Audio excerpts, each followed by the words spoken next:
Hello my dear viewers, আসসালামু আলাইকুম। আশা করছি সবাই আল্লাহর রহমতে খুব ভালো আছেন। আর কিছুদিন পরেই ঈদ, আর ঈদের মেইন ডেজার্ট কিন্তু সেমাই।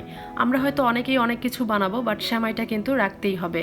তো আজ আপনাদের সাথে শেয়ার করব খুবই সিম্পল এবং সহজভাবে লাচ্ছা সেমাই রান্নার রেসিপি।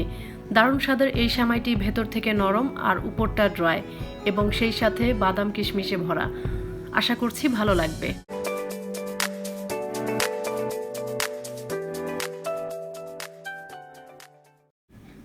তো আজকের এই লাচ্ছা সেমাইয়ের জন্য আমি এখানে 1 প্যাকেট লাচ্ছা সেমাই নিয়েছি, এবং আমি বাজারের কেনা সেমাইটাই নিয়েছি। সেই সাথে আছে হাফ কাপ গুঁড়া দুধ, কাজু, পেস্তা আর কাঠবাদাম কুচি, কিশমিশ, হাফ কাপ কন্ডেন্স মিল্ক আর লাগছে দুধ। আমি এখানে 1 লিটার দুধ নিয়েছি। চুলা অন করে দিয়েছি এবং এখন আমি দিয়ে দিব গুঁড়া দুধ। গুঁড়া দুধ দিয়ে খুব ভালো করে মিশিয়ে দিব।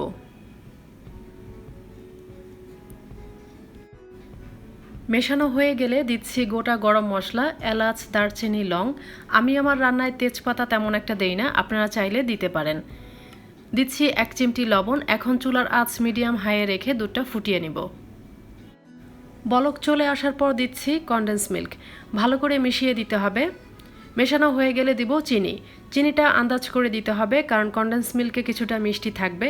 তো প্রথমে আমি অল্প চিনি দিব, পরে চেক করে লাগলে আরও কিছুটা চিনি অ্যাড করব। চিনি গলে যাওয়ার পর এটাকে আরও 10 মিনিটসের মতো ফুটিয়ে নিব মিডিয়াম টু লো হিটে, এবং এই পর্যায়ে কিছুক্ষণ পর একটু নেড়ে দিতে হবে।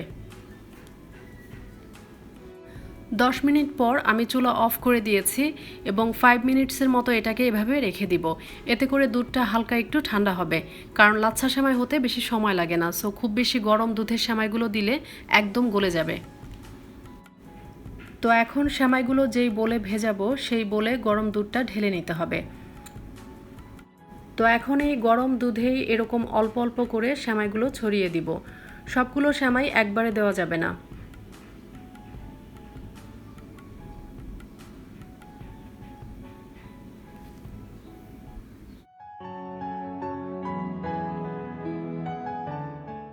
এই পর্যায়ে আসার পর একটু ওয়েট করতে হবে যেন দুধ সেমাই খুব ভালোভাবে মিশে যায়।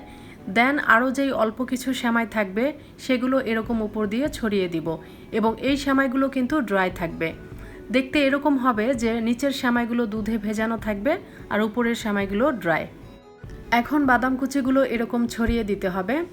আমি এখানে 3 ধরনের বাদাম কুচি নিয়েছি, আপনারা চাইলে কিছু কমিয়েও দিতে পারেন, বাট এই সেমাইটা একটু বেশি বাদাম দিয়ে খেতেই ভালো লাগে। তো বাদাম কুচিগুলো দিয়ে দিচ্ছি কিশমিশগুলোকেও এরকম ছড়িয়ে দিব। তো এখন এটাকে রুম টেম্পারেচারে রেখে ঠান্ডা করে নিব। ততক্ষণে সেমাইটা খুব ভালোভাবে সেট হয়ে যাবে। দেন এটাকে কিছুক্ষণ ফ্রিজে রেখে সার্ভ করতে পারেন, কারণ এই সেমাইটা ঠান্ডা খেতেই বেশি মজা। তো সেট হয়ে যাওয়ার পর আপনাদের একটু কেটে দেখিয়ে দিচ্ছি। দেখুন সেমাইয়ের ভেতরটা নরম আর উপরের অংশটা কিন্তু একদম ড্রাই। তো মাই ডিয়ার ভিউয়ার্স, এই ঈদে খুব সহজেই বানিয়ে নিতে পারেন এই লাচ্ছা সেমাই। আই এম শিওর ভালো লাগবে। ভালো লাগলে please like, comment, share and subscribe our channel. সেই সাথে বেল বাটনটি প্রেস করতেও ভুলবেন না পরবর্তী ভিডিও নোটিফিকেশনের জন্য। তো আজকের মতো শেষ করছি। সবাই ভালো থাকবেন, নিরাপদে থাকবেন। আল্লাহ হাফেজ।